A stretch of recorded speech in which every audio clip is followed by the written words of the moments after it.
boleh lelah tapi nggak boleh nyerah. Injil harus diberitakan baik tidak baik keadaannya. Semangat hamba-hambanya yang luar biasa. Salam kemenangan, salam satu tubuh Kristus. Barakallah. Shalom Indonesia. Nah, dengar tuh. Barakallah katanya. Memberitakan Injil tidak boleh lelah. Barakallah katanya. Nah, makanya tim kami masuk ke sana supaya anak-anak pesantren itu tidak curiga banyak bertanya. Kami berpakaian seperti ini. Coba lihat belakangnya semua. Lihat. Oke. Nah, coba. Ah, saudara. Jadi makanya nih berpakaian seperti ini biar anak-anak pesantrennya tidak curiga banyak bertanya gitu ya. Ini masyarakat menganggap ini adalah kitab Quran, padahal ini kitab suci Injil. Seolah-olah mirip Al-Quran, jadi berbahasa Arab. Nih, berbahasa Arab. Assalamualaikum warahmatullahi wabarakatuh. Cara paling ampuh seorang misionaris bisa memurtadkan umat Islam. Ini cara yang paling ampuh, yaitu memirip-miripkan agama mereka dengan agama Islam. Baik itu dari segi pakaian, baik itu dari segi ucapan ya. Mereka non muslim tapi mengucap juga barakallah, mengucapkan juga astagfirullah, subhanallah. Ya seolah-olah mereka terlihat seperti muslim. Tujuannya apa? Untuk memurtadkan agama Islam. Bahkan juga mungkin ada yang memirip-miripkan kitab suci mereka dengan kitab sucinya umat Islam ya. Bible dimirip-miripkan dengan Al-Quran. Inilah Injil. Ini kitab-kitab Injil yang sudah dibagikan kepada masyarakat yang awam yang belum tahu mengetahui tentang Islam yang sebenarnya. Ini masyarakat menganggap ini adalah kitab Quran, padahal ini kitab suci Injil. Jelas di sini. Kristenisasi.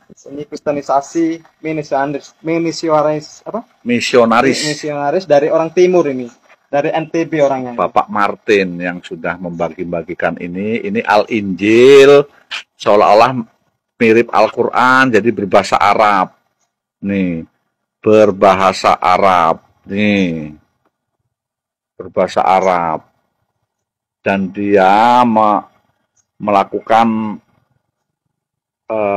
semacam baiat suruh syahadat kepada para murid-muridnya.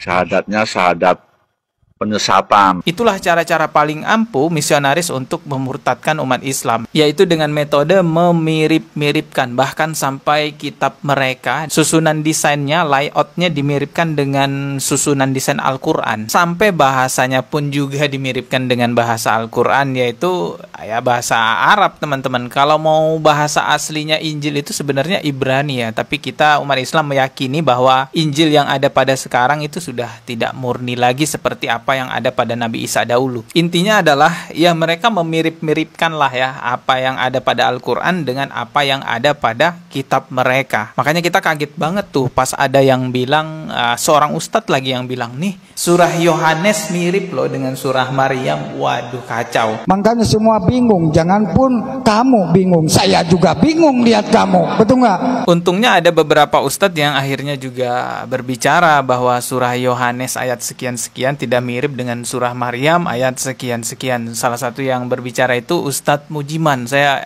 salut sih sama Ustadz Mujiman, luar biasa. Apakah surat Maryam ayat berapa tadi? 30, 31 dan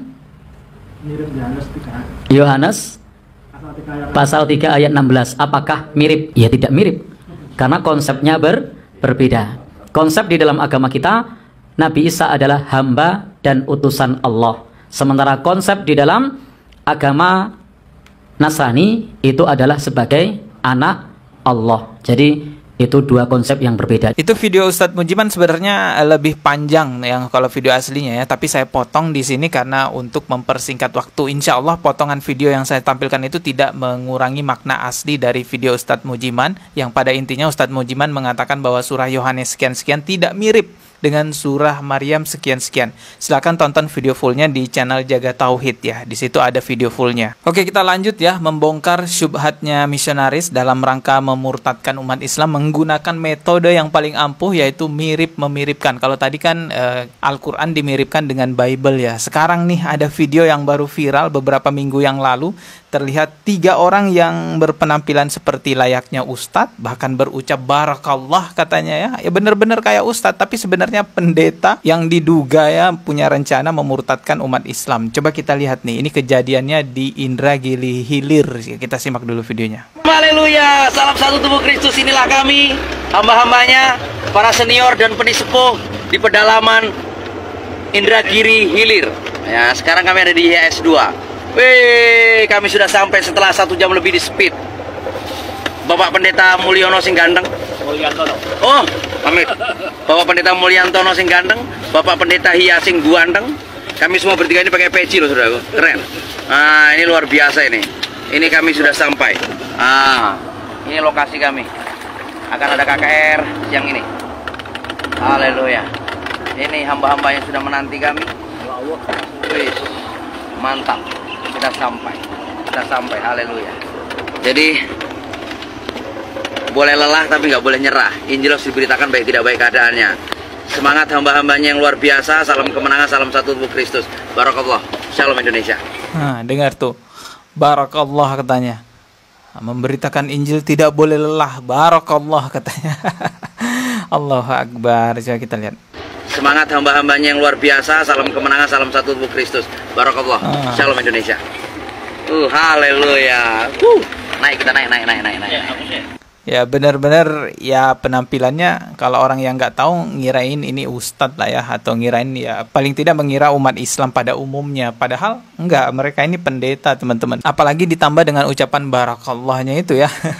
Kayaknya udah fase banget tuh ngucapin itu. Dan tadi di sini katanya dia ke sebuah daerah yang namanya Indragiri Hilir ya. Para senior dan penisepuh di pedalaman Indragiri Hilir.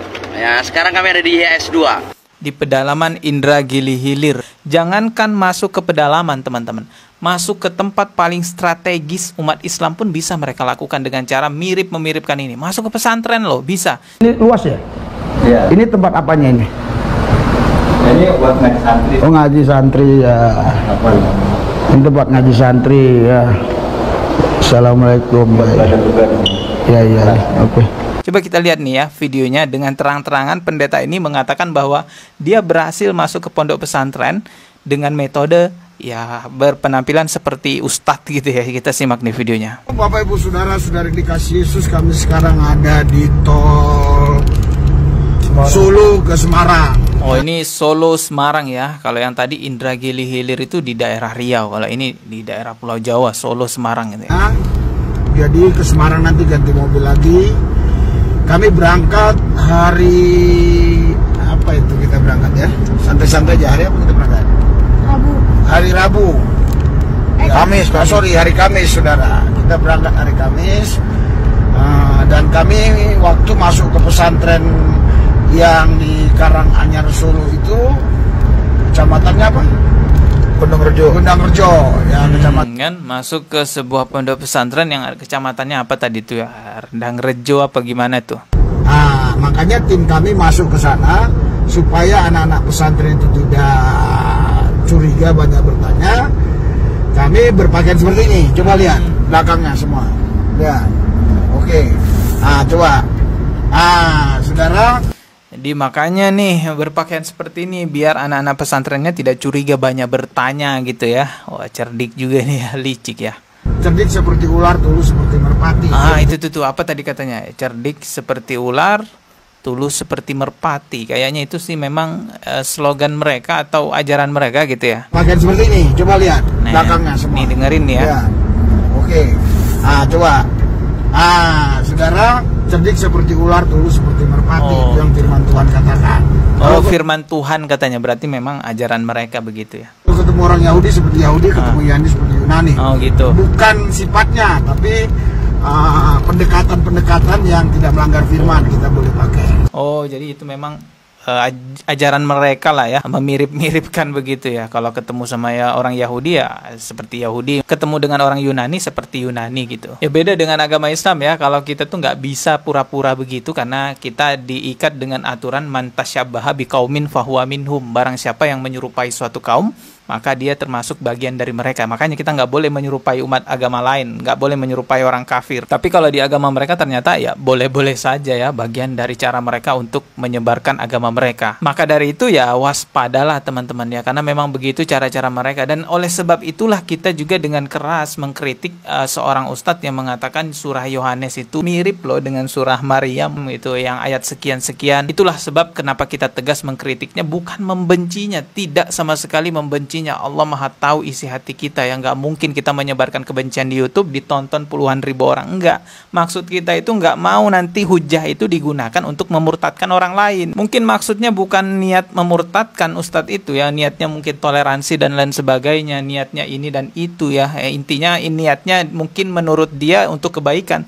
tapi itu bisa blunder akhirnya menjadi hujah untuk memurtadkan orang lain. Apalagi sedang marak nih di zaman sekarang metode pemurtadan dengan cara mirip-memiripkan, dan metode itu ampuh sekali. Bahkan di tempat strategis, di tempat umat Islam itu pondok pesantren, mereka bisa masuk loh dengan mirip-memiripkan gitu. Memang tidak semua orang pada akhirnya murtad dengan metode mirip-memiripkan itu, tapi dampak lainnya bisa saja orang akan menganggap bahwa mereka juga adalah agama yang benar. Karena menganggap bahwa mereka juga berada di jalan kebenaran, akhirnya banyak umat Islam yang minta berkat, minta doa kesembuhan, minta segala macam didoakan kepada pendeta-pendeta mereka. Ini udah kejadian nyata teman-teman. Saya bukan bicara opini, saya bukan bicara menakut-nakuti, tapi fakta memang jejak digital kita bisa lihat ini kejadian. Hati-hati teman-teman ya, saya hanya bisa mengingatkan saja jangan sampai terjerumus pada pemahaman semua agama sama, semua agama benar. Ingat firman Allah Subhanahu wa taala, "Inna dina indallahil Islam." Hanya Islam agama satu-satunya yang diridhoi oleh Allah. Jangan emosi nonton video ini ya. Nanti di kolom komentar wah ngancam-ngancam lagi. Oke lah, kita ketemu lagi di video berikutnya.